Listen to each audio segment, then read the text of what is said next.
నేను ఫస్ట్ నుంచి కూడా 25 సంవత్సరాలుగా ఈ ఉద్యమంలో ఉన్న వ్యక్తిగా ఇష్యూ లేదు కాబట్టి I was silent for some time.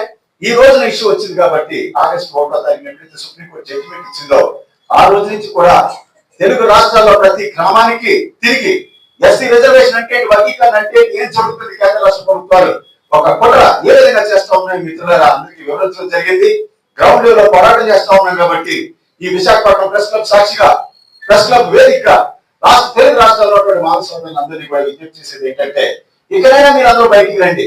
ఇకనైనా మీరంతా బయటకు వచ్చి ప్రభుత్వాలకు వ్యతిరేకంగా డెమోక్రటిక్ గా శాంతియుతంగా మరి ప్రజాస్వామ్యంగా పోరాటం చేయడానికి సిద్ధం కావాలి మిత్రులారా. ఎస్సీ వర్గీకరణ చట్టాలు చేశారు కదా, చంద్రబాబు నాయుడు రేవంత్ రెడ్డి వర్గీకరణ చట్టాలు చేశారు కదా, ఇక చేసేది ఏముందని అనుకోకండి మిత్రులారా. People are supreme in democracy. ప్రజాస్వామ్యంలో ప్రజలే సుప్రీం. వాళ్ళు చేసినటువంటి చట్టాలేమి మరి భగవద్గీత కానీ అలాగే బైబిల్ కానీ ఖురాన్ కానీ కాదు మిత్రులారా మార్చలేకపోవడానికి. ప్రజలు తలుచుకుంటే ప్రజాస్వామ్య పద్ధతిలో పోరాటం చేస్తే